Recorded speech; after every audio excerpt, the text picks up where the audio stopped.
ദുബൈയിൽ 4 മാസത്തിലൊരിക്കൽ പുതുക്കി പ്രസിദ്ധീകരിക്കുന്ന വാടക സൂചികയാണ് ഇനി മുതൽ വർഷത്തിലൊരിക്കലാക്കാൻ ലാൻഡ് ഡിപ്പാർട്ട്മെന്റ് തീരുമാനിച്ചത്.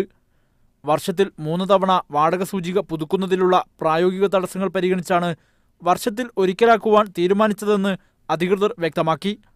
പരമാവധി വർദ്ധിപ്പിക്കാവുന്ന വാടകയുടെ പരിധി ഉൾപ്പെടുത്തിയാണ് 2009 മുതൽ എല്ലാ മാസത്തിലും വാടക സൂചിക പുതുക്കിയിരുന്നത്. ഈ വർഷം മുതൽ തന്നെ ഈ മാറ്റം നിലവിൽ വരും.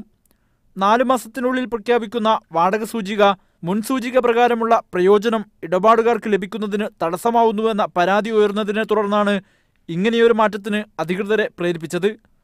പലപ്പോഴും സൂചികയിൽ നിന്നും യഥാർത്ഥ വാടക നിരക്കിൽ വലിയ മാറ്റമുണ്ടാവുന്നുവെന്ന പരാതിയും ഉയർന്നിരുന്നു.